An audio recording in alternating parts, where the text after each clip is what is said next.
What's happening, people? Welcome back to the show. It is a 2.75 million subscriber Q&A episode, and I'm in a brand new studio. For the people that are listening, you're not going to be able to see it, but this is my new studio, finally finished in all its glory, and I think it looks absolutely beautiful. I can show you here. Look at this. It's a London telephone box, and a London Bridge here, and a See and Hear and Speak No Evil statues, and I've got a thinking man thinking, and a guy Atlas holding up the world, and a little dinosaur skull, and a secret little Easter egg of a hand climbing up.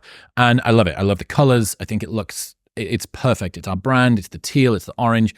The lighting's amazing. So yeah, my director of photography made me a present for 2.75 million subscribers. Anyway, I asked for questions on Twitter and Instagram and YouTube, and there were lots. So let's get into it. Jim Cooper. I love your podcast, Chris. I'm sure you're not misogynistic, but the statement, women's value to the world in many ways lies in their beauty and youth, comes across quite sexist and reductive to me. Yes, swing and a miss by me there, using some imprecise language around a sensitive topic. I think the response here was a bit surprising because I must have brought up this exact cliche in 30 or 50 videos in the past, that men have historically been valued for their ability to provide status and resources, while historically women have had a premium placed on their age and their looks. I've never said that it's optimal or desirable, but I would say that it's pretty reasonable as a historical assessment of how society has judged men and women. I mean, even now in the modern world, there's entire industries dedicated to serving these cliches. Cosmetic surgery and makeup and hair extensions and apps that airbrush your wrinkles away are all playing into this need for beautification and youth. The same as luxury car rental garages and online trading courses and pickup artist body language masterminds for men to enhance status and resources. And the point that I was trying to make was about male body image issues, that society has typically emphasized the importance of beauty and youth in women. For men, stereotypically, it's been less important. And yet, men are on track to overtake women in rates of body dysmorphia within a few decades. I think it's an interesting pivot that men historically haven't been valued as much for their looks, and that now seems to be changing. And just because I talk about something doesn't mean that I support it.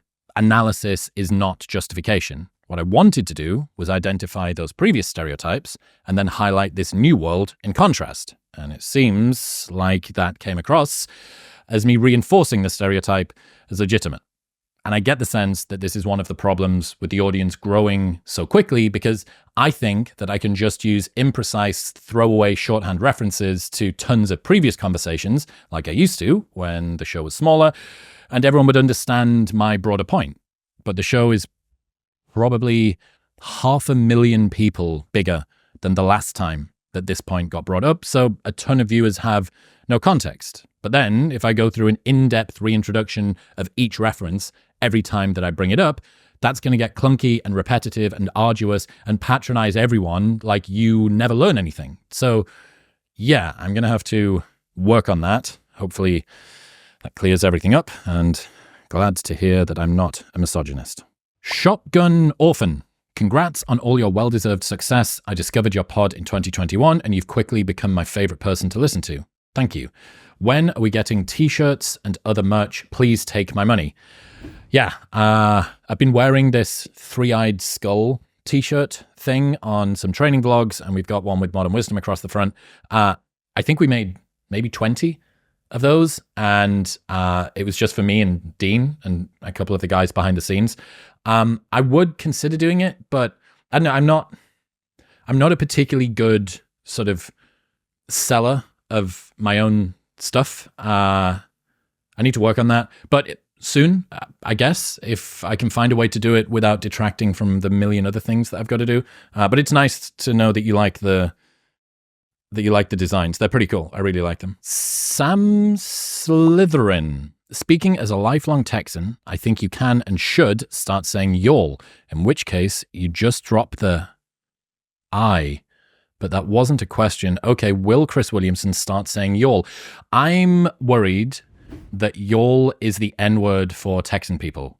And me saying it as y'all is kind of like me hard R-ing my way through cultural appropriation. So we'll see, I guess. I know that y'all was actually super popular with the LGBTQ community because y'all means all. It was a gender neutral way to say you guys, which is kind of interesting. I've been here 2.5 years. Can I say y'all? Maybe this is part of some deep state psyop to get me canceled by Texans. I don't know. I'm like really weaving through them today. This is like anyway, it's a spicy one. I'll consider y'all. If the rest of Texas agrees. Lucas, I'm currently watching your Olympia prep vlog with Chris. What's going on with the autoimmune stuff? I hope everything is going well. Yeah, I have kept this quiet all year. I've been fighting with some health stuff. I think I've hinted at it a little bit.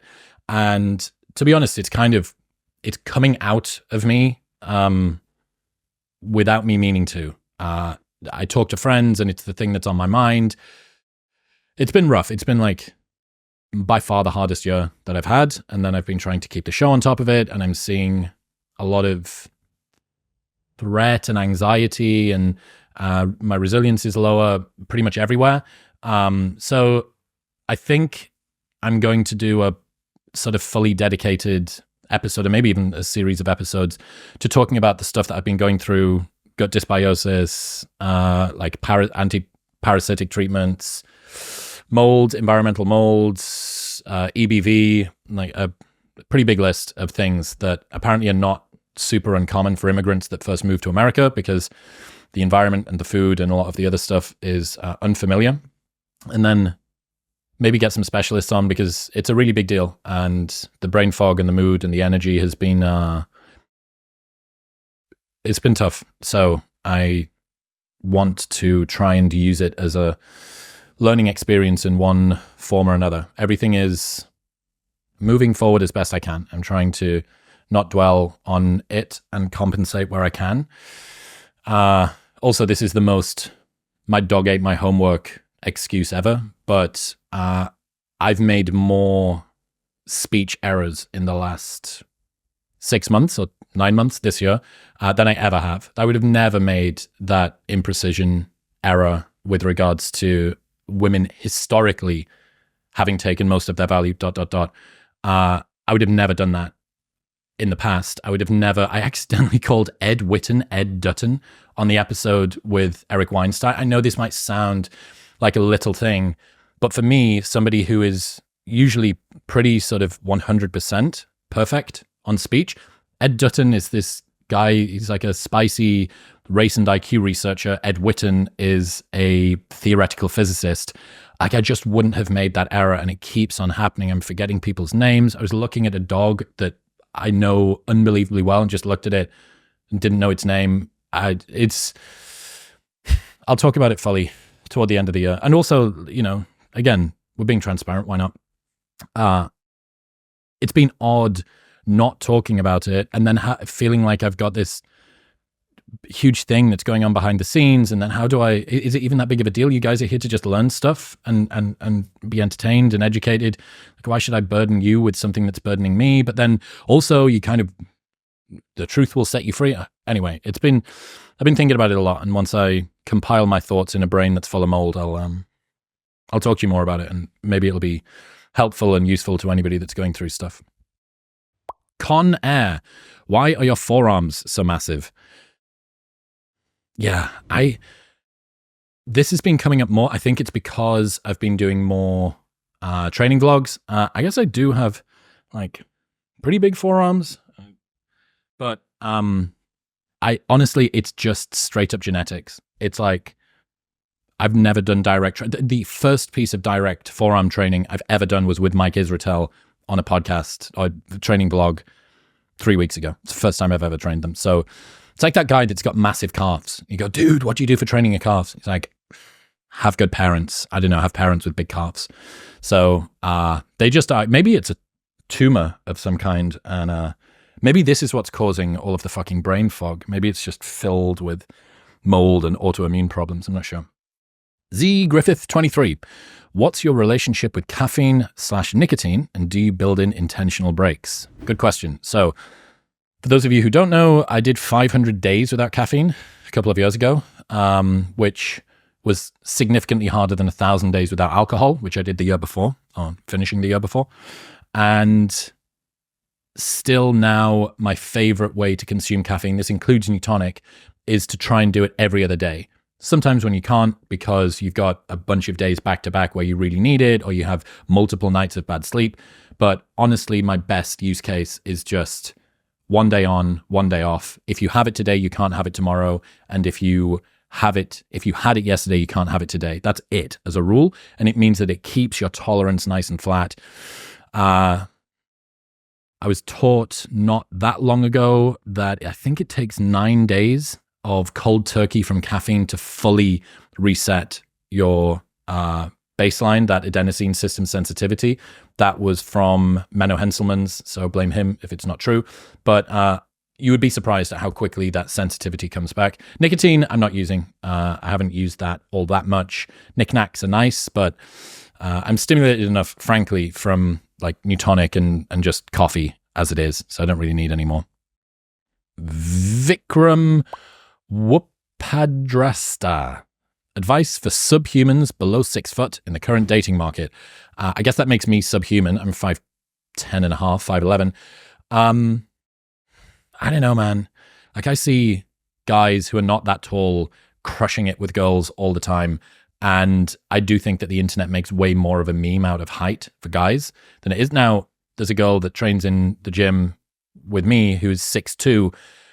She's got like an actual tall girl problem that she doesn't want to date a guy that's shorter than her. And if you're 6'2" as a woman and you want to wear heels at your wedding, you're looking at professional athletes. Like that's a high bar, literally. I don't think you need specific advice for subhumans below 6 foot in the current dating market. It's the same as it's always been. Like, be nice, be as attractive and well presented as possible, be emotionally aware, present some status. Like, don't be a dickhead. That seems to work. Alberto Nicule. Your podcast stands out as the best looking one on YouTube, and the production quality is truly impressive. Thank you. I'm curious, why do you invest so much into the visual aspect, especially since many listeners may not pay attention to it? Is it a personal goal for you, or do you find it rewarding in other ways, either financially or personally? Good question. So, I don't know. I like beautiful things just because. I like looking at nice things. I think there's utility in beauty, and there's so many complaints about the modern world being sterile and transactional, and people are just mailing it in, whether it's in music or in architecture or in art or in movies, and doing the bare minimum to get by, or kind of feeding this chicken soup Instagram story bullshit to you. And I don't know, I want a body of work that I look back on and think, that was beautiful, that was amazing, that was impressive, we really pushed the limits. I don't know, it's funny, the show sometimes gets criticized for how, like, why are you going to all of this effort? It's all style and no substance. I'm like, bro, the first year's episodes had no video at all. And then after that, it was 300 episodes of me on Skype, literally at 720p. I'm doing it. People have complaints for lazy content creators, and then if you try and do something beautiful, they've got complaints too. So I think the lesson there is that you can't really appease or satisfy anybody or everybody. Financially, it is a stupid idea. It is a house deposit every single time that we decide to do one of these big sets of shoots. It is an obscene cost, the single largest cost this entire, larger than all of the staff that work for me, larger than any of the production fees, larger than anything, is the cinema shoots. That's it. Rental houses, insurance, location. So, I don't know. I hope for the people that like beautiful things, this is a place that you can come. And I like beautiful things. So, hopefully, for those that enjoy it, it's there for you as well. And for the people who aren't that fussed, you can just listen to it on Spotify or Apple Podcasts. Ryan J. IG. Chris, what's your daily nutrition plan?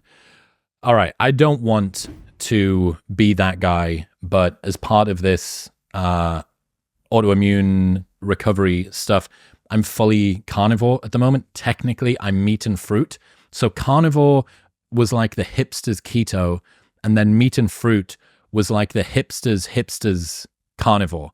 So I'm now that guy. I'm now a combination of Jordan Peterson and Paul Saladino and the Liver King.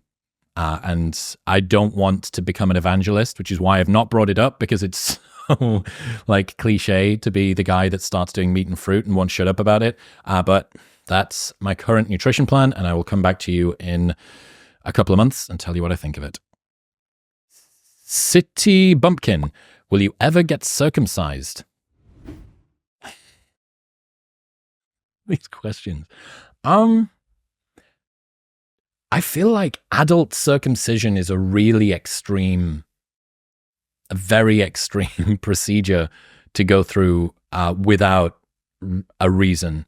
I don't know whether that's now a sort of a trend thing, like when guys used to get the top of their ears pierced or nose rings or whatever. I do know a guy who got into a relationship with a Jewish woman, and then before marrying her, after he'd asked the father whether he could, he had to, I think, convert or transition, whatever it's called, to become Jewish. And part of that was adult circumcision, which is wild. So I fear that I'm going to remain Team Foreskin. Nick Kurtapal, do you ever feel lonely? Yeah. I did a lot in my 20s. There was a note that I put in my phone, my diary once, that I just had a low mood and I didn't really understand why, and I was trying to work out what was going on, and I just put, I think I'm lonely, and wrote that in my phone. And it's got better since I've moved to America, which is, I guess, strange that you become less lonely when you move away from home, but I still do. It's weird, this sort of transition thing with the micro niche degenerate fame thing with the show and detention and not really knowing how to deal with that, and then feeling ashamed about, like, why should I even complain about this? Like, what a bourgeois luxury to be whining about. And then thinking, well, that's not a very sort of delicate way to deal with yourself. You're not treating yourself like a friend that you're responsible for helping there. So it's like infinite regress of feeling guilty or ashamed, or sad that you're guilty, or annoyed that you're ashamed. But yeah, you forget when you move to a country that speaks the same language as you, but that you're not from, that you're still an immigrant. And, you wouldn't notice it the same if you were in Thailand or Russia or France or Argentina. But if you move to a country where you speak the same language that they do natively, but you're not from there, it kind of creeps up on you, the fact that you're culturally displaced. And yeah, I do. It's been an interesting year of learning stuff, and I'm working hard at trying to beat that. Kranik, since you did an episode with B. Shapiro, why not showcase the opposite perspective? And how do you feel about the 2024 election? Yeah, I don't know who the opposite perspective to Ben would be. I'm bringing on Crystal Ball from Crystal and Saga. She's the left-leaning host from that show. Anna Kasparian from the Young Turks, I think, will be on next week. Trying to get Bernie Sanders on. Been trying to get that guy on for ages, but difficult to get a hold of, perhaps unsurprisingly. I kind of get the sense that the rebalancing of right versus left is a little bit hard to do, because there isn't really a left-leaning equivalent of Ben. I mean, Brian Klass has been on the show, ardently anti-Trump and definitely from the left. Even Nate Silver is from the left. Ryan Holiday's been on this year. Scott Galloway's been on. Destiny's been on. A Democratic candidate for president, Dean Phillips, was on earlier this year. So I've been trying to sort of do showcasing the opposite perspective throughout the year, but I know it seems like people from the right sort of carry more weight somehow. for this. So, offsetting it, rebalancing the force can be a bit difficult. How do I feel about the 2024 election? It is a fucking car crash. The way that the candidates have been going at each other, the way that the press has covered it, like the current sentiment in America it's like meme universe. If South Park made an election year, this is what it would feel like. Kamala Harris goes on Call Her Daddy. Trump gets shot once and another assassination attempt. And then it's been so, it's wild. So how I feel about it is it makes for great TV, but I'm glad that I'm in Texas where there's lots of room and I feel a bit safe down here. And actually, I'm going to be in Australia when the election happens, which is probably the best place on the planet to be. The original Crash 007. Do you have an inner monologue? Oh yeah. I kind of don't. I've heard that some people don't. Some percentage of people don't. Let me see if ChatGPT, what percentage of people do not have an inner monologue? Studies suggest that 25 to 50% of people do not experience a constant inner monologue. This means instead of hearing a voice in their head narrating their thoughts, they might process information in more visual, abstract, or sensory ways. Prevalence depends varying on how the concept is defined and measuring different studies. Wow. I have no idea what it's like to not have an inner monologue because my brain is singing fucking barbershop with each other. Yeah, it's been one of the biggest tasks that I've tried to do to make the voice inside of my head my friend. To find like 25 to 50% of people, it's just silence in there. I don't know. What are you doing? What are you thinking about? I don't know. But yes, I do. And you should be kind of. Oliver, 2 different questions. 1, asking for a friend. What is a good response to someone who uses the word luck to put down one's achievements? Number 2, what is your connection with music? I notice you wear Bring Me the Horizon and Parkway clothes. Have you always been into metal? Got any favorites? I'll answer number 2 first. This is Architects. This is an Architects t-shirt. Yeah, I was an emo kid throughout all of my teens and just never gave it up. Listening to a lot of Sleep Token and Neck Deep, Bring Me, Still Now, Crushes, Parkway, Misery Signals. Beartooth's new album is phenomenal. Polaris, I've just got into them. They're outstanding. So that's what I listen to when I'm training. Deep house usually when I'm in the car or driving, and a bit of country at other times. And that's like my 3-car garage: metal, deep house, fuckboy country music. Asking for a friend. What is a good response to someone who uses the word luck to put down one's achievements? It seems strange to me that the harder I work, the luckier I get. I've always loved that quote. BHZV1MN. Hey Chris, congrats. It is inspiring to see someone hit the J-curve in real time. Thank you. Question: how do I deal with the fear of not having people around me when I have finally made it? I'm in an important phase of my life. My relationship is probably going to come to an end because of my tunnel vision on my goals. There's this small voice in my head that acknowledges the possibility that I may never truly find the people I would love to share my success with. I have sacrificed many friendships too. I know I have what it takes, but what if I end up alone? I am 20. P.S. I was used to being alone until I improved myself and then found some people, but now it appears as if I'm at another revamp point in my life. So I think this lonely chapter thing that I keep harping on about is just such an unseen problem that a lot of people face. And it was certainly an area that I struggled with. The analogy that I use for, I think what you're describing is, if you imagine personal growth or growing as a person as kind of like being a rocket ship taking off from Earth, and you're moving at a particular velocity, and there's other people around you, and some are ahead of you, and some are behind you, and some took off at the same time, and you're moving along. But if you start to overtake other people, you end up leaving them behind. And this isn't a value judgment about who's better or who's worse, or the people that grow more or intrinsic valuable, whatever. It's simply that the language that you use to communicate to these people and the things that you've got going on in your life and the type of challenges that you're facing are at the altitude that you are at. If you're just trying to work on your meditation practice for the first time ever and are learning about how the GTD method for productivity works, that's different to somebody who is balls deep in emotional regulation and has been to 2 years of therapy. The challenges that they're facing are just fundamentally different because the altitudes have changed. So one of the problems that you have is if you're a very quick moving velocity as a rocket taking off, you're going to, like you said, you found people after you improved yourself, and now it looks like you're going to break through another time.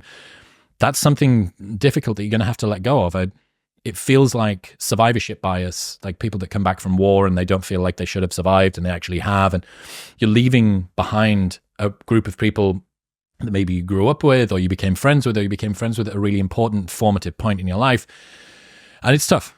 So I think it's just a price of doing business, cost of entry to growing quickly. And it sounds like you have tunnel vision on your goals. You know that you want to achieve big things, but I don't mean to be patronizing.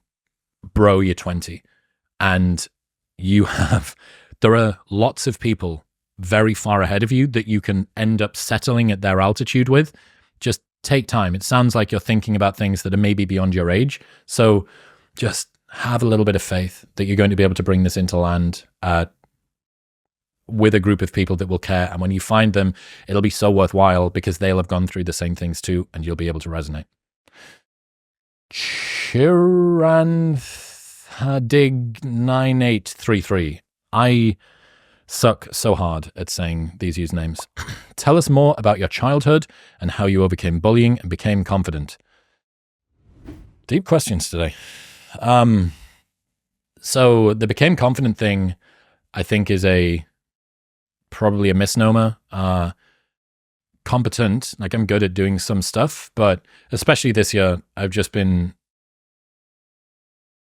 riven with uncertainty and low self-esteem and have kept going, which maybe is good for people who don't feel like they have much self-esteem or confidence to hear that even if you don't believe that you can do it, you can still end up doing it. But yeah, the became confident thing is, at least based on recent experience, not fantastically backed up.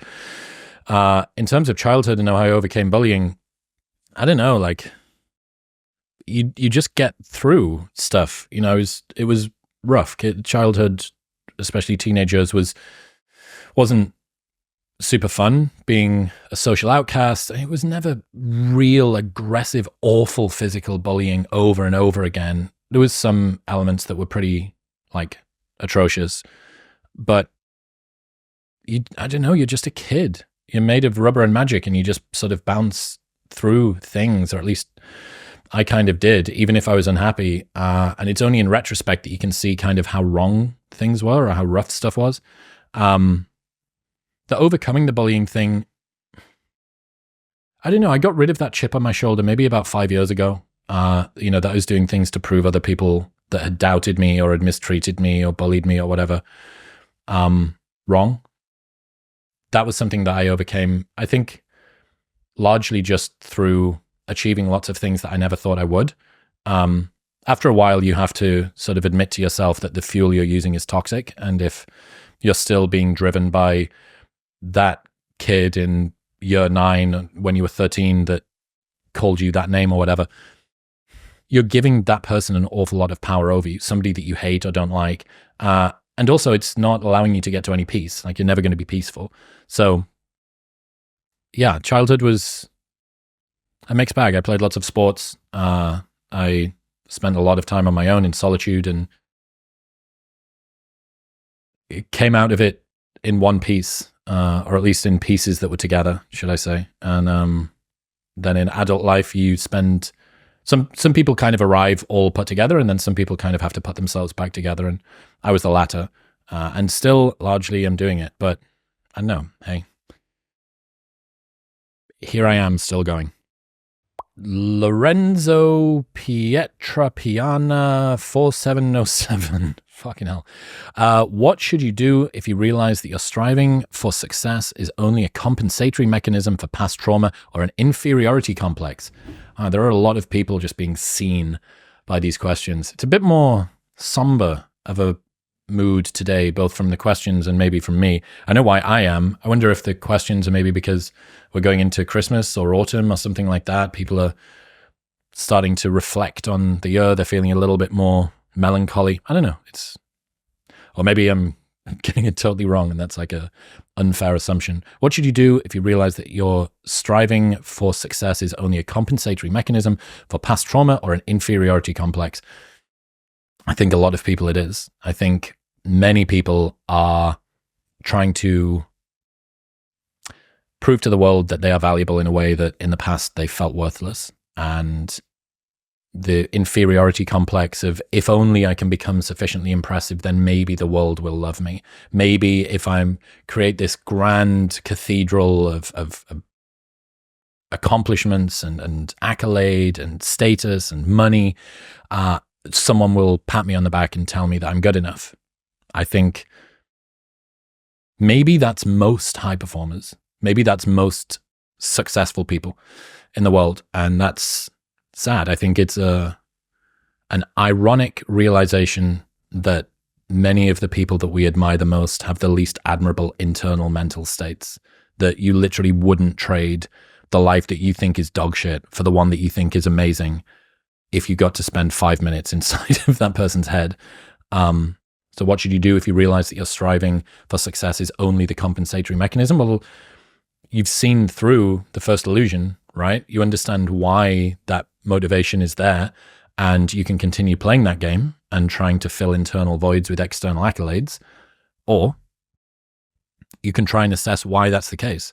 If it was me, I would do a good bit of internal work. I would maybe speak to a CBT person or do some therapy or some hypnosis. I would journal, and I would try and work out, okay, why do I think that I need to be successful in order for the world to love me?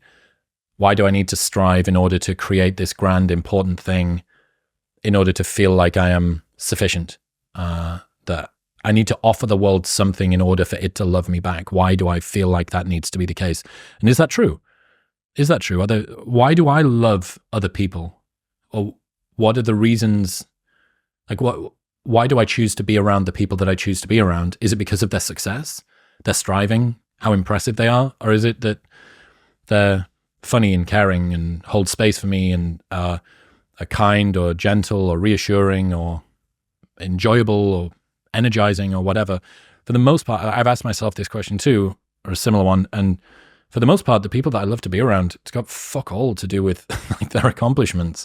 Like, literally, some of my best friends are the ones that are happy and are not striving and are not looking for this success, like endlessly filling this hole like the Cookie Monster, just eating new achievements. Look inside and work out why you think that success is something that you need to do. What are you compensating for? What are your past traumas? What's your inferiority complex? And then decide whether or not you want to actually keep trying to be successful, because you're not choosing to be successful. You're being compelled to be successful. It's a compulsion. And I don't think that that's necessarily what you want to have in life. You don't want to be forced to do anything. You want to choose to do the things that you want to do. Justin Dunkley, 1848. Been a pleasure to feel as if we are a part of your journey since I found you almost 2 years ago. Thank you. My question would be, from your perspective, what do you think the future of Britain is for younger generations growing up? And what would you suggest to be, what would your suggestion be to someone who wants to leave for a better life? Love you, man. You're a true inspiration to so many, and seeing a fellow Brit shine the way in such a fashion makes me driven for more. I cannot read today, apparently. What do I think the future of Britain is for younger generations growing up? What would be my suggestion for someone who wants to leave for a better life? Well, I mean, if you want to leave, you got to leave. Like, there is no way to rework that game. I tried for a very long time to impact British culture, and we had a few thousand people that worked for the events company between the ages of 18 and 24. Personally coached maybe hundreds of young people, and they went on to do amazing things. But unfortunately, as anybody in the UK knows, trying to find other people that are positive some, have agency, are interested in trying to make change to themselves and to encourage other people to make change as well, it's a rarity. So first off, realize that if you're able to grow in that country, it's a very impressive, it's like lifting a weight on Jupiter or something, that it is harder than typical to break out from the mold, because the tall poppy syndrome, the cutting down, and the sort of mockery that everybody encounters, or at least everybody that I know, is a big weight. It's a drag. So the future for younger generations growing up, I mean, the UK it had the second highest number of millionaires leaving in the world in 2024. China was number one with 15,000. The UK was number two with about 10,000. But China's population, it's basically, I think the UK is 3% of the population of China, and yet it's 66% of the number of millionaires leaving, and China's a literal communist dictatorship. So I would love to see it change. I tried for a decade and a half to have impact on it, but I don't know. I'm yet to be proven otherwise, but hopefully I'm wrong. J LeBron 777. Impressive as fuck. Thank you. Okay, question. Any dream guests you'd love to have, but feel they may slightly be out of reach for now? Any names you'd be able to drop? Tons. Ryan Reynolds. Would adore to speak to Ryan Reynolds. I think he's a super cool guy. I think he'd be really fun to talk to. Larry and Sergey from Google would be great. Zuckerberg, Bezos. Who else is like really, really out of reach? I'd like to have a chat with Beyonce.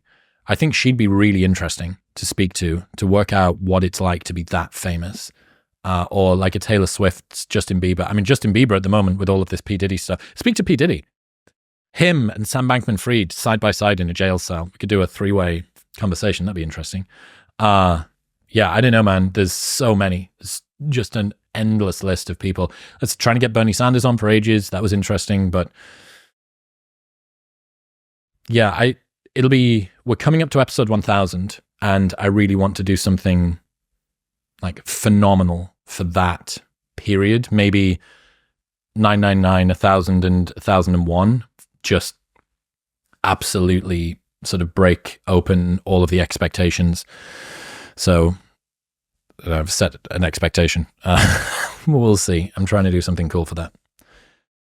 Mattel0999. You mentioned in a prior video that you have tinnitus. Many of us do, and it would be helpful to hear your comments on the subject and how you've dealt with some of the annoyances that it brings. Yeah, I guess this is one of the reasons why I didn't bring up the health stuff before, that so many people deal with challenges that it feels like another necessity for me to sort of make comments and talk about it. And the problem with that is I'm still going through it. I'm still trying to recover, and like it's slow, really slow and tough. And then trying to talk about your experience of dealing with a thing while you're still going through it. I just don't want to be a Debbie Downer to you guys. I don't like feeling like I'm not on top of my game, or like I'm, talking about all of this bullshit that I'm dealing with. But on the topic of tinnitus, it sucks. For the people that don't know, it's just like a permanent loud ringing in your ears. It specifically happens when there's lower volume. So the reason that it happens, I went to go and see an ear specialist. The reason that it happens is your brain, when it can't detect frequencies, it tries to fill in the gaps, kind of like how the optical blind spot is filled in post-processing by your brain. This is not too dissimilar, but for hearing, and it just creates this quite loud buzzing noise. And especially at times when you want it to be quiet, like when it's silent on a night and you're trying to go to sleep, it is awful. And it's, for me, brought on by inflammation. It's brought on by my brain not being very happy. And yeah, anybody that lives with this chronically, which currently I am, but like, for your entire life, not just for 9 months, fuck. Like, it's so bad. It's so permanent. It's like the hearing equivalent of chronic pain. It always reminds you that you're there. And the weird feedback loop is the more that you think about it, the louder it gets. and it reacts to cortisol, which means that if you think about it and it gets louder, you get more stressed because you can hear it more, which means cortisol goes up, which means it gets louder. It's vicious. So yeah, I'm sorry that you're dealing with that. And yeah, I've never heard anybody talk about it. I've never heard anyone talk about it. And then this year I've just been swimming in it and it sucks. So sorry. Poncho Johannes, Chris Willex, what's it like being friends with Alex Hormozi? It's pretty cool. It's intermittent. Perhaps unsurprisingly, he's busy and so am I. So it really is like speed messaging memes and stuff to each other and then not speaking to each other for a month and then doing it again. And then sometimes it's more frequent. But he's cool. He's a good counterbalance to feeling like a bitch. And in the right doses, for me, he is a good influence. Xander Journey, what is the true definition of work-life balance for you? Not the guy to ask, bro. Not this year. I have been so far on the work end of work-life balance, much to the anger of the people around me that keep on telling me that I need to sleep or chill out more. The true meaning of it, I think, is finding a way to not just live life in service of work. That a lot of the time we do things that are relaxation because we think that it's going to allow us to then go harder when we get back to work. I'm not convinced that putting every single ounce of your identity into a single pursuit, your work, is the best way to live. I think hedging your identity across multiple things. Yeah, you care about your company or whatever, but also you're a friend and you're a part-time pickleball player and you like CrossFit and you're into 80s jazz and you're a father and a husband, like you're all of these other things as well. And I think that like the true definition of work-life balance is having enough life that you don't think about work-life balance. The ancient Greek word for work was not at leisure. As the definition, not at leisure. So work was seen as an aberration and leisure was seen as the set point. And it seems now in the modern world that this has been turned upside down and leisure is not at work or life is not at work. So yeah, work-life balance should be that you have enough life to not have to worry about work-life balance. Anti-break-even. Tell us your simple hack on body language. I am not convinced I have a hack on body language. I was told by lots of people that watch some of the vlogs that I stand very still, and I reflected on that. And I think what's happened is because I spent 10,000 hours in my 20s stood on the front door of a nightclub, I got very used to standing very still with my hands, 3 positions, okay? Like this in front of me, like that behind me, or like this on my hips or hands in pockets. I guess 3 or 4 positions. And I can just stand there not moving for hours. Like a trained guard dog or something, but instead I'm looking for people's stamps on their hands or VIP bands or something like that. I have no hack for body language. I'm not even sure that it's a thing.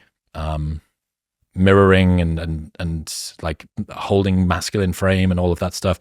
I'm sure there's better and worse ways to sit, being crunched over. I think if you're sat upright and you're looking around, and you're awake, that's usually a good start.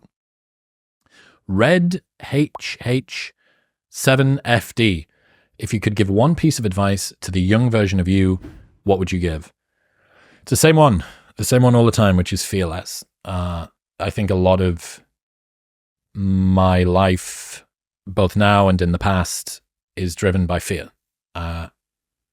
Worry, anxiety, vigilance, being concerned that things are going to go wrong or that you've done wrong. This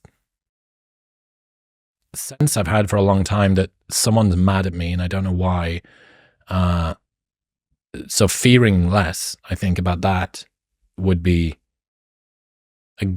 a good place for me to start. And one of the interesting things that you realize with this question, what advice would you give a younger version of you, is that if you ask yourself that question and you get somewhere close to an accurate answer of it, that thing that you wish that you could tell a younger version of you is almost always the single most important thing that you need to tell the current version of you. I'm yet to hear an answer where the person has totally sanitized themselves from the issue that thing would have fixed. So think about what you would tell yourself 10 years ago and then apply it to your life right now. Yeah. CJ Wolf ST1QI. Do you think it's humanly possible for you to get through a podcast without saying downstream? Well, definitely not now. I don't know whether I've said downstream yet so far, but now you've made me fucking say it. So I can't use this as an example. Do I say it that much? Do I say downstream all the time? I might do. Now I'm worried that I say it fucking every other sentence. I'm going to try at some point soon, CJ Wolf, but you've thrown me a curveball by making me say it today. So not this time. Smoking Groove. Does any part of you miss the nightlife scene?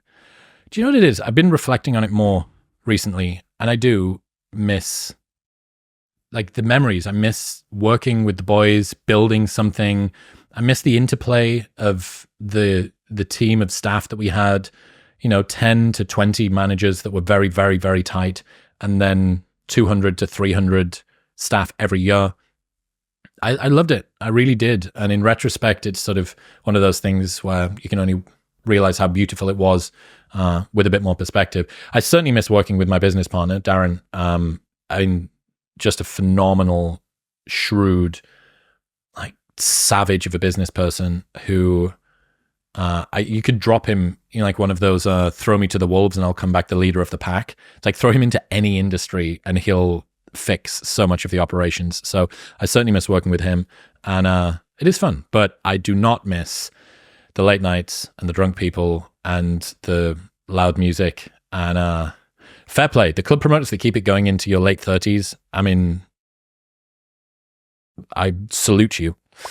Jake, are you red-pilled? If not, how many steps removed from red pill are you? I don't know how to answer that question. The red pill fucking hates me. The manosphere absolutely does not take me as one of their own. I have never identified myself as those things.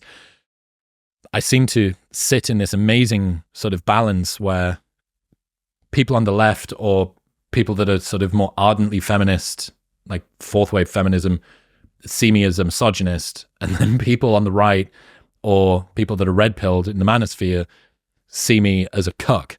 So I'm like, I'm ideologically spit roasted by either side of this. I don't know. No, I don't.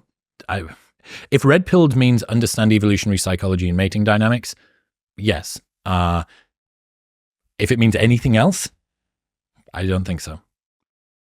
Gancor, can I get a VIP for Riverside, mate? People won't get this reference. I wonder how many people in the audience will get this reference. Maybe less than 0.1%. Riverside was one of the big events that we ran for half a decade. We did maybe 250,000 entries, more probably, through that venue on a Saturday, and I ran the VIP along with the rest of the event. So yes, you can, certainly. If it's still open, I will see you there on Saturday. Sagacity Sweet Science, why don't you challenge your guests? I'm trying. I tried with Nate Silver. I tried with Shapiro. I tried really hard with Callie Means. I thought that was me giving it a really, really good crack. I tried with the therapist lady where my mold brain doesn't want to let me remember her fucking, what was she called? Bad therapy. Abigail Schreier. It's a skill set that I'm building up. I'm working hard at sitting with discomfort. I did one thing that I was pretty proud of on the Will Tennyson episode, which was he was telling this story. He was getting emotional, and you want to step in to stop the thing from happening. You want to fix the other person. And I have a compulsion where I feel like other people's emotional states are my responsibility. So as a people, you call that people pleasing or whatever, or you could call that just being a good person. I don't know, pathology or like charity. But sitting with the discomfort of emotion is something that I'm really learning. I learned it first from the Theo Von episode that he did with Sean Strickland, which is just amazing. Sitting with that, giving him space, and then telling him what I thought, which was that I was sorry that he'd gone through it. I thought that was really, I was happy that I did that, and I was proud of the way it went. When it comes to pushing back against ideas and all the rest of it, I think I'm trying harder, but there is always more to be done. Adam, who was your toughest guest, and what would you have done differently with Mr. Dawkins? Great interview, by the way. It feels like you're begging the question a little bit there. Dawkins wasn't an easy one. Firstly, homeboy's 80. Secondly, he's kind of disagreeable in any case. Thirdly, we basically had the same conversation the night before. So thank you for enjoying it. But that was a tough one. I prematurely blowing my load in front of 1,200 Richard Dawkins fans, and then 16 hours later, sitting down to be like, right, I've shown all of my cards. Do I have any more cards? Do you have anything else that I can talk about without going over the old stuff? That was a bit of a battle. Rahul, when's the next episode with Mr. Hormozi coming out? He was just on. He's been on twice this year and was twice last year. So I think he's benched. He's chilling out for the time being. At some point, probably first half of next year, he'll be back. Peyton Belodu, did you have a backup plan, or was it all or nothing for the podcast? So it happened in stages. That when I first started the podcast, I was still running Voodoo, my events company. I was still modeling. Was I DJing? I'd stopped DJing. But, I had a lot of different things going on. I had my properties in the UK and was just like learning about me. So I was living perfectly comfortably. But then the move to America, that was all or nothing. And I never really spoke about it at the time, how much of a risk it was. I guess I never also thought about it all that much. That I just knew that I was happier out here, so I wanted to just go, and it kind of didn't really care what I was risking. But I'm so risk averse. For the people out there that are just terrified of taking risks, like I'm here with you. But I reached whatever unbelievably high threshold I needed in order to be able to convince me that I should actually commit to this decision. Yeah, if I'd come out here and the podcast had gone wrong, or if it does go wrong, still, like, it's not like I've reached escape velocity with finances or status or business or anything like that. Like, I still need to work every single day in order to keep this thing going. And if it doesn't work, I'm going to have to go back to the UK with my tail between my legs, looking like a right knob. So yeah, it was when I pulled the pin, exited my last company. I couldn't go back. Couldn't be like, oh, hey, would you mind having me back in the company that I just left? I don't know what I would have done. I don't know what I will do if that happens. So fingers crossed it doesn't. Check 82. Hey, Chris, I've been watching you since the beginning and I'm so proud of your accomplishments. Thank you. Can you give an update on your experience in therapy? I'm a male therapist in training and I'm a happy, positive figure in the men's space is talking about therapy. It makes my blood boil watching some amazing friends struggle through their life in their 30s and 40s and feeling so low. We have a crisis on our hands. Thank you for promoting mental health on your channel. Keep it real, bro. Thank you. I appreciate that. So I did therapy twice a week for around about the last year, maybe with travel and stuff about 9 months. And I've actually stopped now. I've taken a little break for a while, partly because, again, this is how it's like the talking about the health thing fucking just falls out of you. The only way that you can say it is to be truthful. I need more time per week to focus on the stuff that I need to do in order to be able to recover, which is like IVs, sauna sessions, fucking charcoal, like tablet shower bullshit after you go in the sauna. Like, it's complex. There's a lot of shit that I need to do in order to be able to get my health back. So I had to sacrifice something had to break. And I was taking 2 hours to get to and from therapy twice a week. So it was 4 hours a week at the perfect time at the end of one of my days, 2 of my days. So I stopped. My experience with therapy was I learned more about myself in therapy in the space of 9 months than in 5 years of meditation. That's not to say that either are better or worse, but from a self-knowledge, self-understanding standpoint, it is phenomenal. It's like inviting somebody into your house, and you've lived in this house your entire life, and they start walking around pointing out rooms that you didn't realize were there. Like, what's that door? Where does that door lead to? You go, holy fuck, like I didn't even, and you open it and there's all of this stuff in there. You go, holy shit. And then you realize that the back of the kitchen that you didn't know about leads to this corridor that you've just found out about, and that leads into this, and everything starts to connect and make sense. And yeah, it's an iron stake of perspective sort of stabbed through the middle of a lot of your assumptions about yourself. It's very good, but it's rough. It's not easy because you can't hide away from the things that you use bravado or momentum, self-deception, ignorance, willful ignorance, to just cover over. You can't smooth things over in that way. It just, there is really nowhere to hide if you're doing it right. So good, but to be used with caution would be my advice. Ben Rose 2329. What's been your favorite books that you've read this year? Okay, this is an easier one. Fucking hell. So what have I really enjoyed? Meditations for Mortals by Oliver Burkeman. That's his new one that just came out, and I got to read that early, and then he came on the show, and I fucking love that man.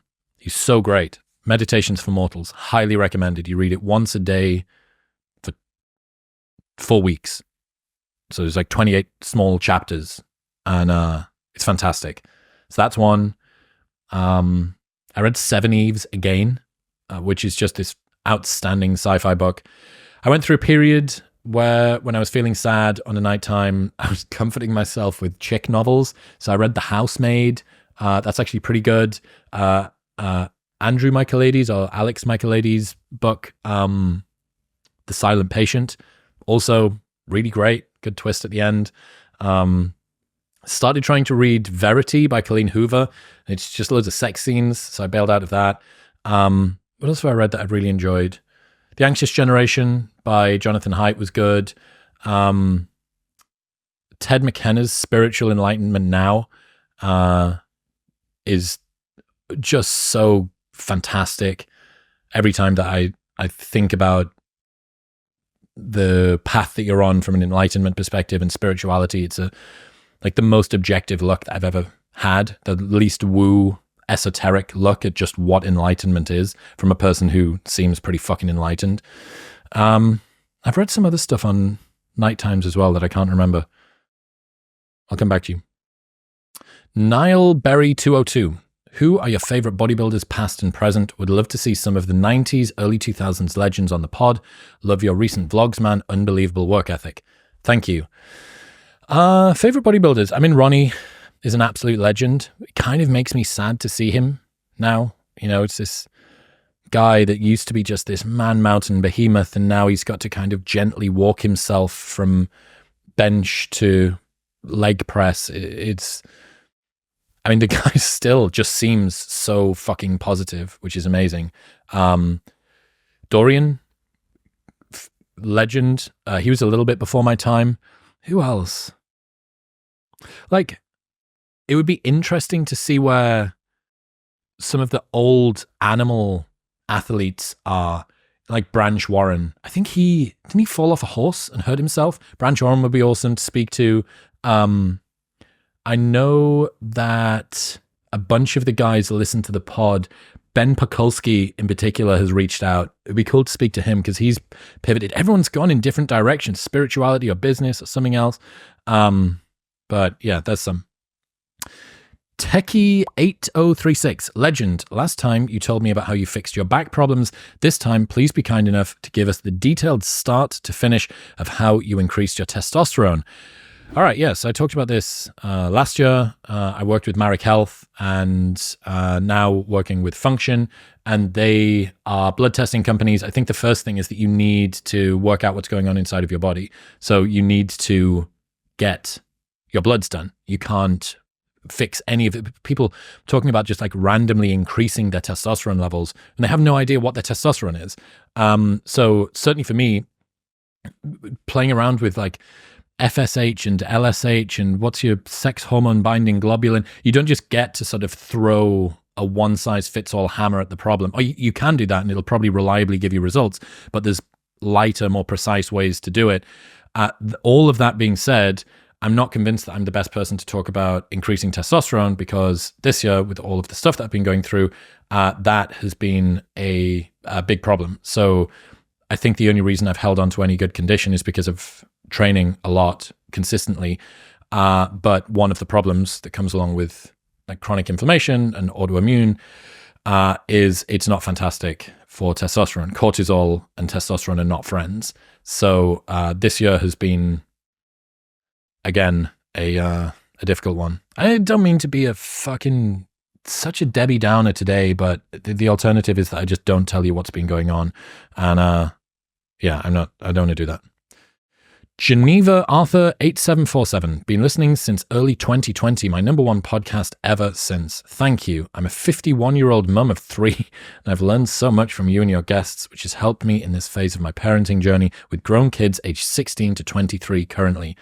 Your podcast isn't meant to be a parenting podcast, but I'm a better mother due in part to so much of what you've shared.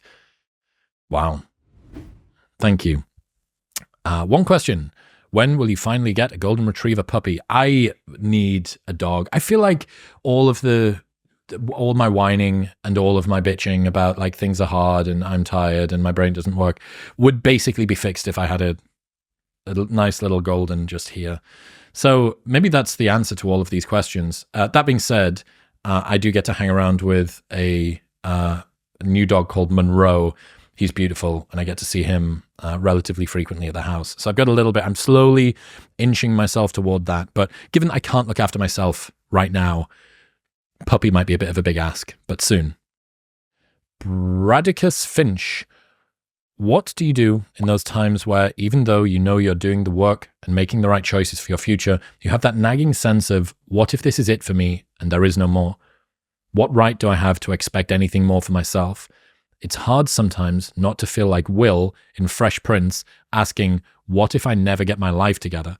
Semi-related note, thought on Beartooth's surface as a positive metal album, it very much feels like if Modern Wisdom was a record. I mean, first off, the Beartooth thing is phenomenal. And what's the new song? Attention? My God, so good. So yes, everybody should go and listen to Beartooth The Surface, especially the track ATTN on that. What do you do in the times when, even though you know you're working hard enough, you have this nagging sense of, what if this is it for me and there is no more? I don't know, man. I think expanding your time horizon here is pretty important.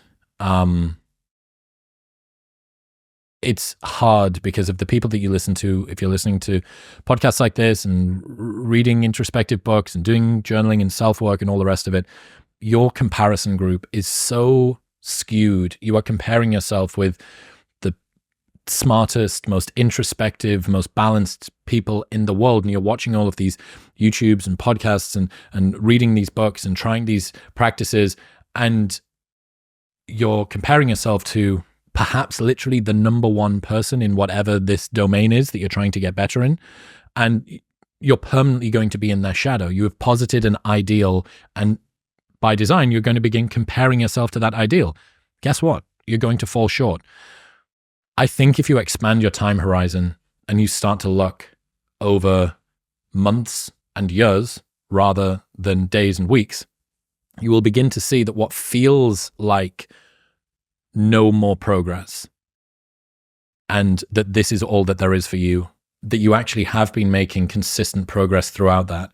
And the alternative is stopping trying to get better. What I think it is very much is a fear. This fear that this might be it, that things might not get better. But one of the ways that you can guarantee that things will not get better is to stop working at them.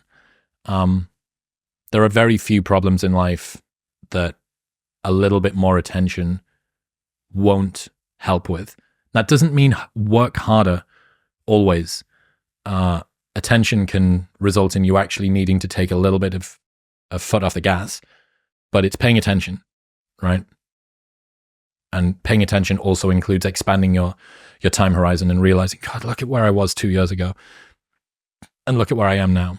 And you have every right to whine that things aren't coming as quickly as you would like, and that the required pace of progress that you need in order to stay motivated is not where it's at. So motivation is waning. That's fine. That's okay. But fuck me, you've got here. Like, you've done an hour and 20 minutes into listening to me harp on about introspection and lonely chapter and health problems, and you are learning things from people, not me, other people, who are able to change your entire life. And I really, really feel like just being less hard on yourself and not fearing that things aren't going to come your way. I'm pretty much adamant that the outcomes that you are supposed to get in life are the ones that you're going to get. And over a long enough time horizon, people usually end up getting what they deserve. And that, for somebody that asks these kind of questions, I think will be exactly what you want.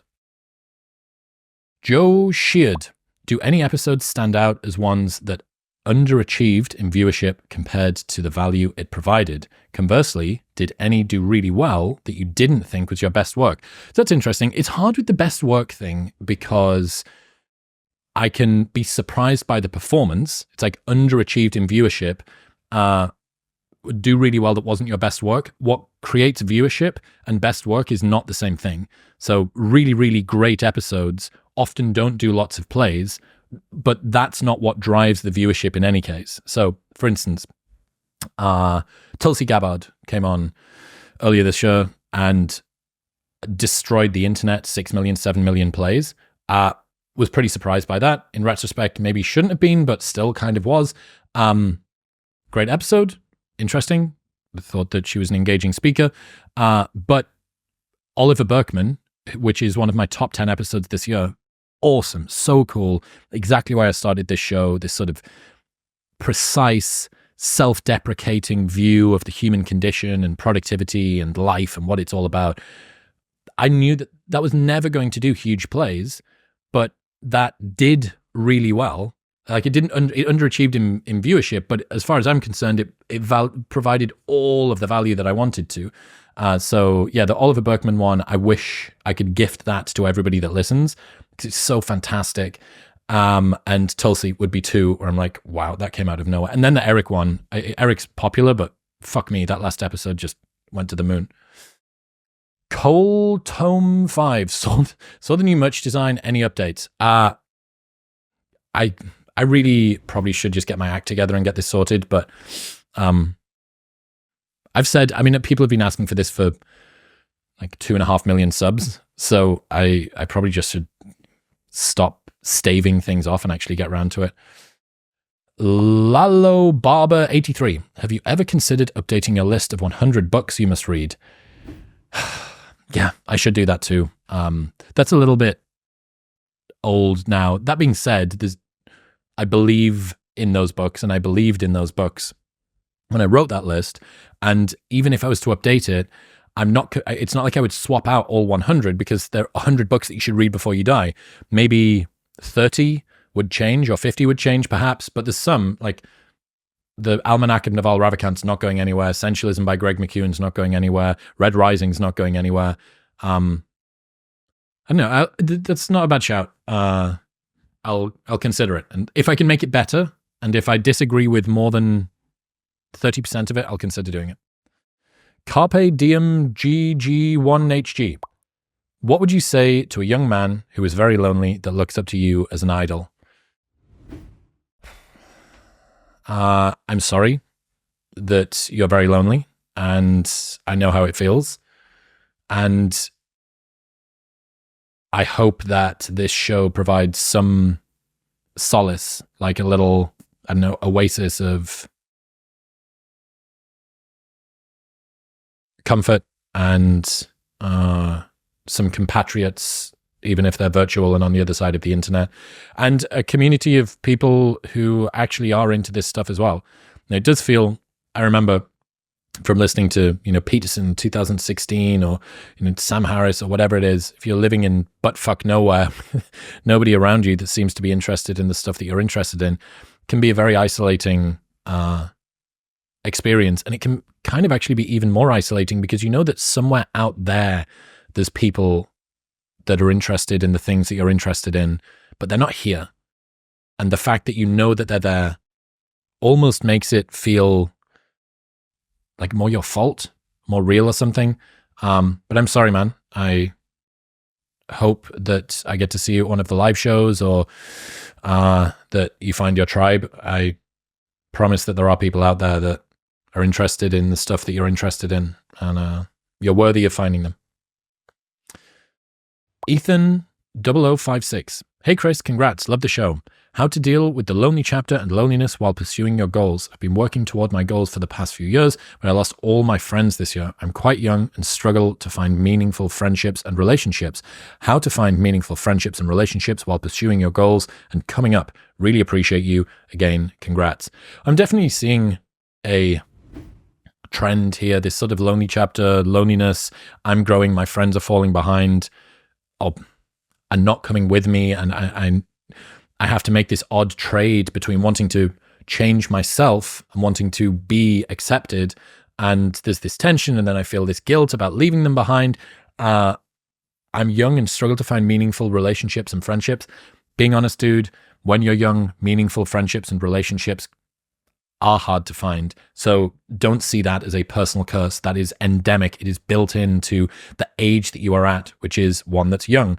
It takes most people a long time to actually start to really care about the meaning that they put into their friendships. And I didn't really think about that until I was 27, 28.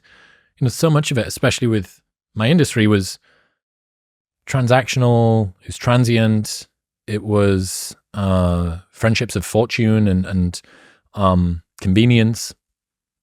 So half take it as a compliment for the fact that you're young but have progressed quickly. Half take it as not a personal curse, but an accepted problem that any mindful, introspective, thoughtful person has to deal with. And then take solace in the fact that there's so many other people. So I keep itching this fucking mustache, which needs to go. It needs to come off. Take solace in the fact that you're not the only person that's asked this question. How many other people? 3 other people? 5 other people? From, I know there's like 2,000 questions every time that we do this, and then they get stripped down. So many other people are dealing with this as well. So it's not just you, and the challenge that you're facing is not one that only you have to go through, and everybody that wants to get to the other side of it and is where you are has to go through this. You have to go through it. So go through it.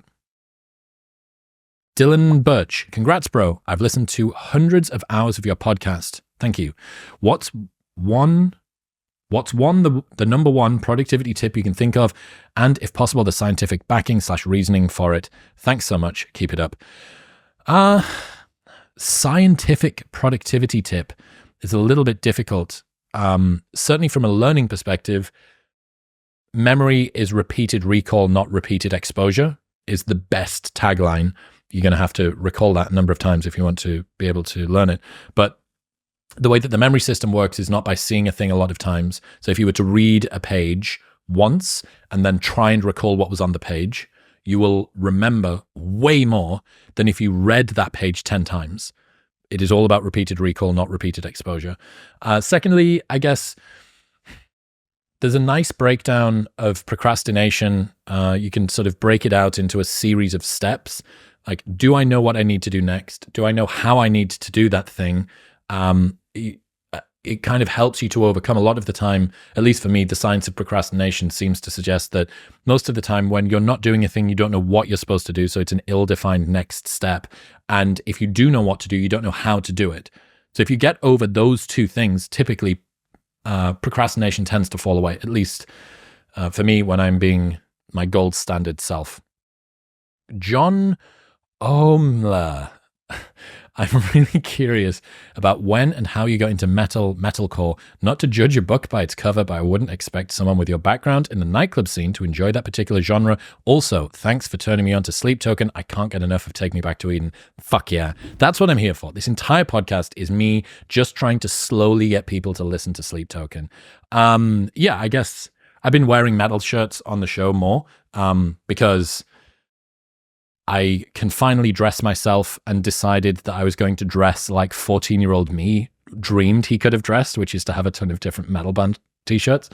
I've got in, I was listening to this music when I was 13, 14-ish, 14, 15 was when I first started getting into it. And then especially throughout college and all throughout uni. I mean, I went through the full gamut from Job for a Cowboy to Avenged Sevenfold to Every Time I Die to Bullet for My Valentine to Atreyu, and then Bring Me, and and then it sort of phased up into now what this slightly more melodic, slightly more mature sound is, the Polarises of the world, the Sleep Tokens, Bill Murray. That I know it's I love it. I'm never going to stop listening to it. So I'm glad. And Polaris's album from last year, highly, highly, highly recommended. Get it on. Zion S45. What were you like as a teenager? Pretty uncool, I think. Pretty socially inept. Not exactly a charmer. And like not worldly. It was very unworldly. Didn't really understand how the world worked at all. I really wish, I don't know, I think there's zero video of me from when I was a kid. I have no idea where that would have even come from. I really wish that I could show the difference between then and now. Like people bring up videos of Sneeko or whatever, and he's 13, and they compare it with his Red Pill arc and his fucking Islam arc. Unfortunately, because I was 13, like 20 years ago, that wasn't around. Pretty uncool, and spending a lot of time on my own.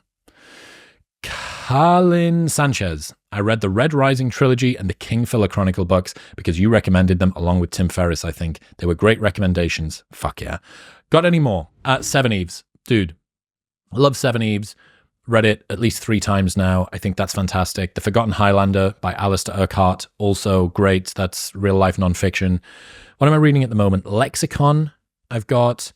I went through my chick novel phase earlier this year when I was feeling sad about myself. I can't remember the rest of this. I don't think I've done a massive amount of reading from that side. I read a Taxtopia, which was pretty cool. But the Red Rising and Kingfiller Chronicles are just outstanding. I read The Narrow Road Between Desires, which is the new novella that Patrick Rothfuss wrote. I tried to get into a bunch of other stuff, but I've swung and missed a few times this year with nonfiction.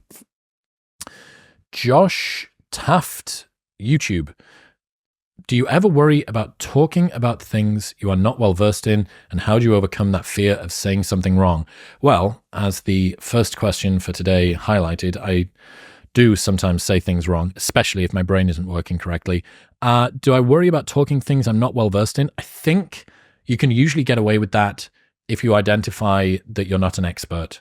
The internet doesn't have a particularly good forgiveness mechanism for people playing with ideas. And this is Eric Weinstein's idea of an accuracy budget, that if you restrict only experts to speak on the things that they are experts in, nobody else is allowed to talk about or play around with ideas outside of their tight domain of competence or whatever.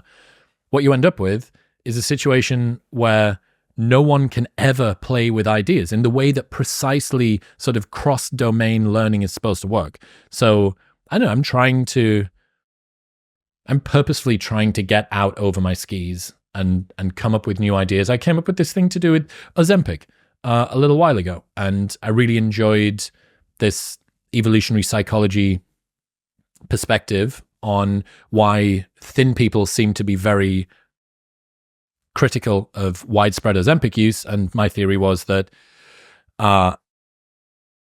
people who were able to easily get thin reduce down the status associated with being thin. Previously, it was something that was difficult to achieve and required willpower. Now it just requires an injection once a week. Oversimplification, obviously. See, now I'm having to caveat everything in case I fucking put my foot in it again. That I thought was an interesting take. Is it right? Probably not, but I like playing with it. And I tried to caveat within that post, which was I actually used the word bro science theory. So talking about stuff that you're not well versed in, just state up top, look, I've got no idea what I'm talking about, but here's a notion that you should consider. I think you can usually get away with that. How do I overcome the fear of saying something wrong? Be around people who are forgiving of your ideas. Like, you want to be around people who are like, oh, yeah, that's interesting. I think it's total bullshit, but that's not a bad take. That's the perfect environment to be in. Quote Brainiac 2593. How to deal with the guilt of ghosting all your friends and acquaintances. I'm an introvert, but for the last 10 years tried to be more extroverted, accepting invitations to gatherings and giving much of my time and energy to help friends. Since the last 6 months, been extremely recluse from everyone as I recover from burnout and work on my business. Feel like a fake who manipulated them through a performance of kindness, though not malice. Yeah, that's a difficult one. I don't think you necessarily need to ghost them. My advice here would be to just say, hey, I'm really working hard on my business. I'm fucking dealing with burnout. I'd love to catch up at some point in future. The fact that you're an introvert who for a full decade managed to be more extroverted and overcome it suggests to me that you have a lot of capacity, and at the moment, maybe you just need a bit of time to recover. So I would just tell them, like, be truthful. Hey, I'm working on some stuff on my own. Would love to catch up, but I just need a little bit of space. I've had to do that this year. Like, it's been really bad. I'm an hour and a half deep into this. I can talk as much as I want. I've had to do something not too dissimilar this year, although it wasn't because I made myself more extroverted. One of the really sort of unenjoyable challenges of some of the health stuff I've gone through is it impacts your mood and your extroversion and your bravery as well, sort of your courage to go out and do things and your desire to be around people.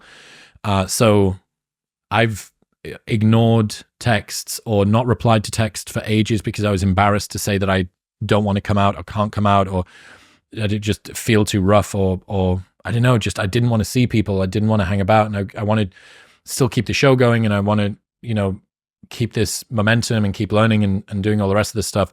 And something had to give, and a lot, to be honest, this year, a lot of that was social engagements and spending time with friends. So a lot of friendships have had to drop.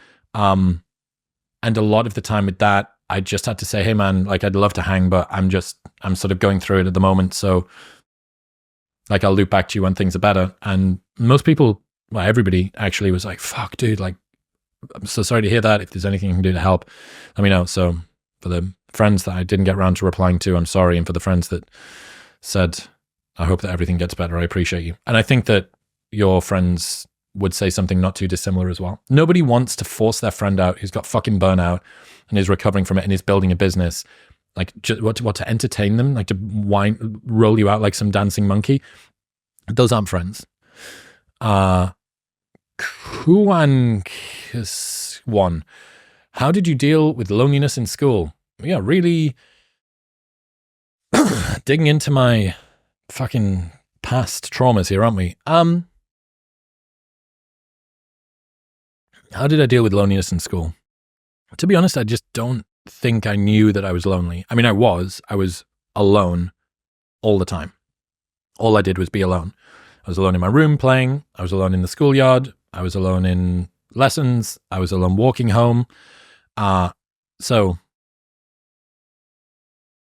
I played sports, which was good because sports force you onto a team. And I was good at sports, which was also great because people kind of want you around, even if you're socially kind of useless. If you're useful in a sporting environment, you're functional, people keep you around. So that was good. I guess I made myself useful. And I wonder whether that's a lesson that kind of followed me a little bit into adulthood, which is in order for the world to love you, you need to be useful or competent or impressive or whatever. And that goes back to one of the questions from before, which is how many people's striving and success is very tied to this need for validation, this sort of compensatory mechanism. I dealt with it by not knowing that it was a problem. And yeah, I think in many ways it makes you very robust as an adult because you're so used to being on your own. You don't moving to a new country and not knowing a single person, fine. Like I'm going to know more people more quickly than I did for the, half decade that I was in school. Yeah, it's weird. Kids are resilient, man. Like it seems like the more that I learn about parenting styles and stuff, unless you do something really, really atrocious to your kid, for the most part, they end up coming out like pretty fine, or at least I did, after a lot of work. That's not to say, I'm caveating again in case I fucking get in trouble from the internet and it gets clipped. Not saying that you can neglect your child and that's an optimal way to raise them. What I am saying is that parents who are concerned about not being perfect or about their children going through difficult things, I think that they are more resilient than we all give them credit for. And if we look back at our own childhoods, what we realize is that we dealt with stuff that we were very, very, we wouldn't want our kids to go through. And yet we came out not totally shattered into pieces, maybe just a little bit fractured. Realistic management. How do you stay grounded with all the demands of your newfound success? The grounded thing, to be honest, is pretty easy. I'm not around many people. I don't have a particularly big ego, much to the perhaps surprise of people that don't know me well. But no, I've never struggled with ego. I think being so self-critical, it's weird. Low self-esteem or low confidence is a good proxy for humbleness. Like it does keep you humble. How can you ever get too big for your boots when you don't ever believe that you're worthy of the things that you've done? So it's like, it's certainly not optimal, but functionally it ends up doing not too different of a service.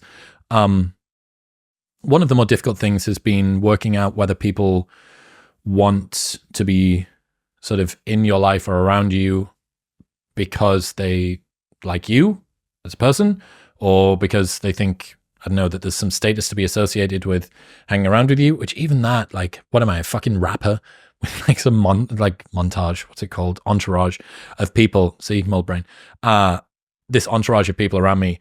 I don't think that I have this, I don't know, orbiter's blast radius paradise thing that would inflate my ego to that point. So, and also, I still work with most of the people that I did, each new member of staff. I don't think anybody's joined and left. Mormon Ben, assistant, who joined 4 years ago, is still with us. Dean, that was with me 6.5 years ago, still with me. And each different person that comes along that I hang around with, they keep my feet on the ground. They definitely don't sort of believe any fucking hype. Only the paranoid survive 444. Congrats, Chris. Any new dating advice? Have you been having any luck finding a woman with similar interests and depths to their consciousness? Maybe I'm simply looking in all the wrong places. Have you been having any luck finding a woman with similar interests or depths to their consciousness? This is going to be a fucking hard question for me to answer, isn't it? Personally, not been a massive priority. Just trying to hold my life together this year has been a full-time job. So any new dating advice, finding a woman with similar interests and depths to their consciousness? If you are the sort of person that cares about the way that somebody else thinks, I think allowing yourself to not, at least as a guy, allowing yourself to not be distracted by pretty girls is a really, really good idea. because there are so many times where there will be a hot, pretty girl that you think, wow, like, you know, maybe this is exactly perfect. And then you realize that you don't have anything in common. I'm sure that it has to be the same for girls as well. Some bloke that they go on a date with, they're like, you're really handsome. And we have nothing in common. And I am kind of losing brain cells by talking to you. You just need to cut and run from those, I think. I know that it's seductive, and I know that they look pretty, and I know they smell nice, and I know that they like flick their hair in a cute way or whatever, but they're not for you. They're for someone, but it's not for you. So, like, have the courage of your standards in that area. Now, if you start to get yourself into the realm of, well, they need to be PhD level or above, and they need to be this BMI, and they need to have this boob size, and they need to be this age, and all the rest of it, you're starting to set very high bars. But what it sounds like is that you're struggling to find similar interests, steps to consciousness. Okay, optimize for that. Don't optimize for the other stuff. If you start optimizing for the other stuff, you will sacrifice these. And maybe you'll come across a unicorn and they've got absolutely everything, but don't get distracted by pretty girls and pretty guys when you're looking for people with similar interests and deep consciousnesses. That's my advice. Eduardo Munoz Oficial. What is the best way to manage the painful cost of being exceptional? I mean, how can you follow through with your purpose and goals, taking the necessary actions to achieve them and not doing what everyone else does when the only proof you have that you're doing the right thing is entrepreneurship and self-improvement content on YouTube? This is the other side of the lonely chapter. So part of it is the social side, and the other part of it is the uncertainty that the actions you are taking are going to lead to positive outcomes at the end of your life. I mean, I don't have a title for my book, and the amount of people that bring up this lonely chapter thing is wild. The lonely chapter for a book kind of sounds a bit miserable, but it's definitely resonating with people. So I don't know. I maybe I should do a more deep dive on it. But yes, you're doing all of this stuff. You're learning all of these fucking productivity techniques, and you're watching these YouTube videos, and you're listening to these podcasts, and you're taking these online courses, and you've got Skillshare, and you've got Readwise, and you're doing spaced repetition and morning routine, and you have no idea if it's going to work. But the thing is, no one has any idea if it's going to work. That is a painful cost of trying to do things with no promise that they're going to succeed. If you knew that it was going to work, there would be no risk in doing it, because it would be certain. So everybody has to deal with this. This is the thing. This is why I use this term personal curse. It was what I wrote for myself. You haven't been given this bespoke, idiosyncratic challenge that only you have to face. This is what every person who gets from a place that they are to a place that they want to be has to go through, because you need to try things with no promise that they are going to work. There's no confirmation of glory or success or accolade or prestige or anything on the other side. None of it at all. You're just, it's not even like you're David Goggins with broken legs running a fucking Navy SEAL Hell Week.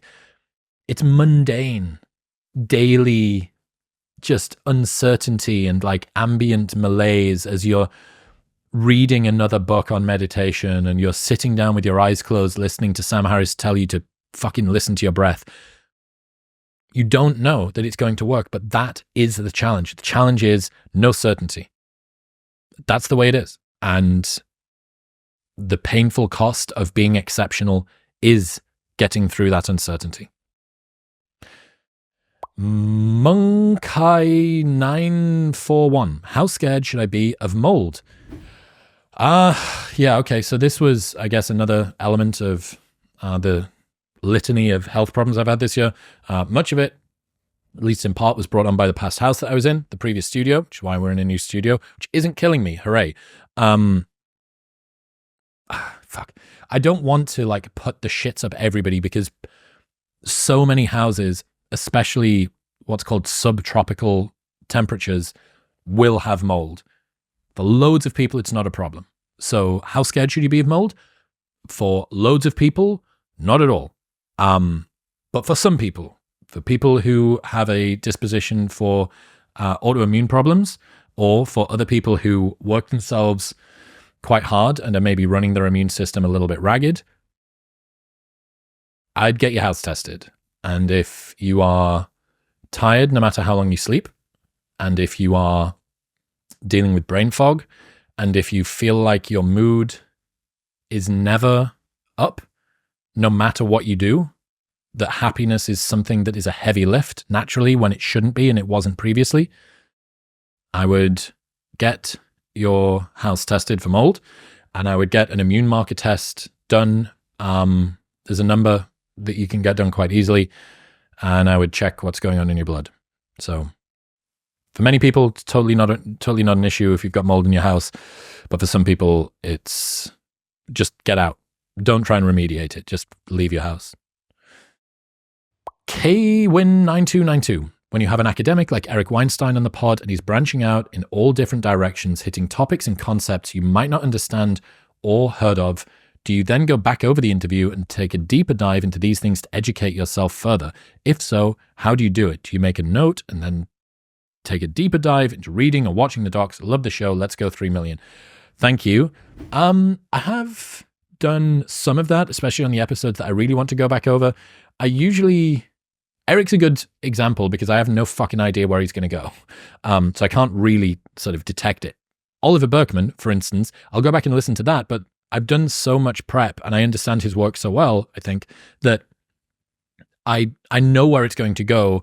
I don't really need to remind myself after. I can just sort of luxuriate as it goes along. Weinstein is much more like riding a very unsafe roller coaster car and holding on for dear life and hoping that you don't get thrown out. So I don't take a ton of notes after the episode, remembering that doing 3 a week means I already need to be thinking about the next one. But I do revisit them, and I do enjoy listening to guests on the show because I made this show for me. Like, they're all people I want to speak to by design. So yeah. Ryan Spalding. What's the underlying theme behind every interview you've done? Like, does it seem like there's a particular mindset or advice that's common in most, if not all, of the interviews you've done? So there's 2 questions, I guess. The underlying theme is just how to understand yourself. That's the thing I wanted to learn when I first started this show. I didn't understand myself. I didn't understand how the world worked. And I hoped that if I spoke to enough people who did, that maybe it would help. And I think it has. The particular mindset or advice that's common in most, if not all, of the interviews that I've done, it does vary, but there is this sort of sense of letting go, of sort of relinquishing of control, a reduction of fear. That I think is very common across a lot of the episodes. People learning to not fear so much about the outcomes that they're going to get in their lives, but working harder.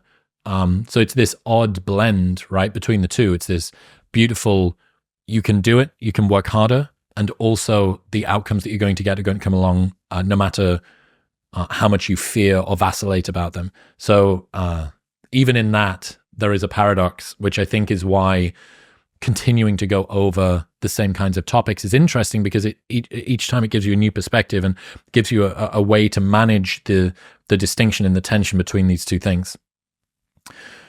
Snowbear U2I. Will we ever see a Modern Wisdom Cinema production episode? Bernie Sanders. His episode on Joe Rogan is still one of the best JRE episodes to date. I love Bernie on Rogan. I thought that episode was fantastic. Like I said, we've tried to bring him on. I would love to speak to him. I think he's super interesting. I mean, think about all of the different things that guy's seen. He has been like competitor, outcast, independent threat, then like back in the tent. But what I'd really love to know, I don't know how much you can talk about this. Think about the social politics internally inside of the Democratic Party. If you're a guy who basically he was the Trump of the left, right? He tried to sort of flip I'm aware, not specifically, but like, look, caveating, don't get me in trouble, I promise. He tried to sort of flip the table over he was as close to that, I think, as you're going to get on the left, of a disruptor in many ways. I would love to find out, does he think that he was sabotaged? It seemed like he had all of this momentum going in, and then it doesn't happen. And God, I mean, yeah, he's great. I think he's like a fascinating individual. I would love to, I'm really trying to educate myself about the best meaning parts of the left. I think the ways that the left gets it wrong are so memed, especially on my side of the internet, that it's very obvious, and it can sort of cause me certainly to be like hypersensitive to them. I'm like, oh, there's that thing again. I'm like, right, okay, what is the left in its absolute best light? Not from libs of TikTok, not a takedown from the Daily Wire. What is the absolute sort of best foot that they can put forward? And given that people are struggling with cost of living, what does Bernie Sanders think about immigration? I have no idea. I have no idea what he thinks about immigration. It's the biggest talking point for the right. I'd love to know. So, Bernie, if you're listening, 2 hours deep into a 2.75 million Q&A episode, call me.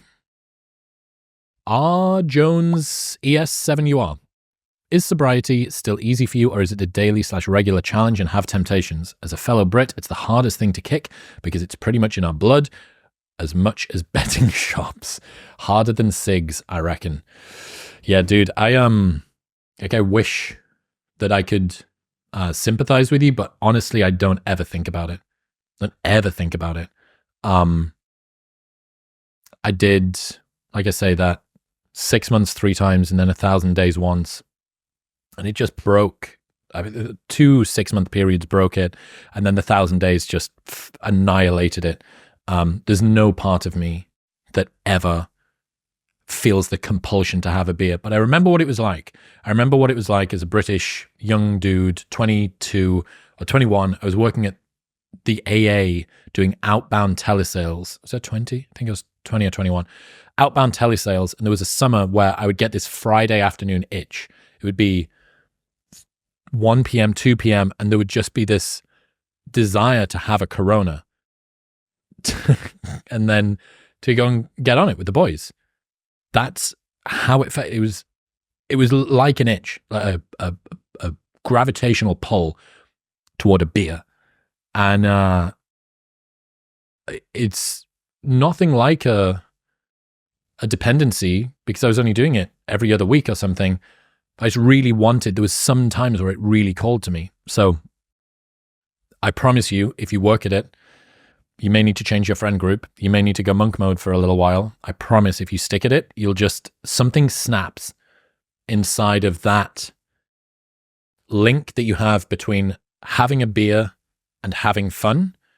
And sometimes having a beer can be fun, but the only way to have fun is to have a beer. That gets severed. So yeah, I hope that helps. Wow, that was 2 hours. Look, I appreciate you guys listening to me